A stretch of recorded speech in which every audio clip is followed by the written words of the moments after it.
everyone? This is me again, Tattoo Akil! We are less than a month before December and it is Joybox season again! Yay! And to those who have just joined our page, welcome aboard and thank you all so much for your kind support for this ministry. A bit of information about Joybox. Well, basically it is a gift giving project because there are a lot of kids up in the mountain who haven't experienced receiving gift during Christmas, and that is what Joybox is all about. We let them experience how it feels receiving gift this Christmas season. But beside from that, more importantly, we bring them the good news about Jesus, who is the reason of this season, the celebration of Christmas.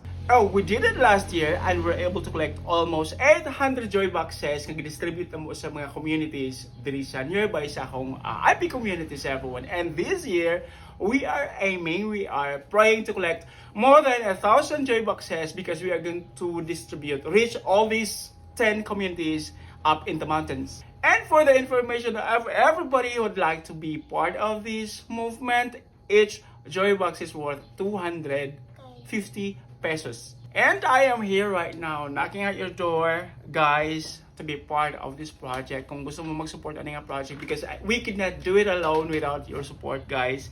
Kaya nang inahalam ni si Tabang. Let's spread love, kindness this season by giving gifts to the kids who haven't experienced receiving one during Christmas, everyone. If you'd like to be part of this movement, everyone, please don't hesitate to comment down below. And if you'd like to donate or be part of this project, please don't hesitate to contact or send a message to Ate Noemi, the organizer of this project, and she's single, by the way.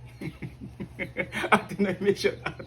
And that's it, everyone. Okay, guys, salamat, and I hope that we can collect more than 1,000 joy boxes this season. And thank you all so much in advance sa inyong support, everyone. And let's go together. If you'd like to join us distributing all these joy box up in the mountain, you can join us. You may send us a message and let's experience or let's have adventure together reaching these kids in the mountain. Blessings, everyone. Mag-amping ka.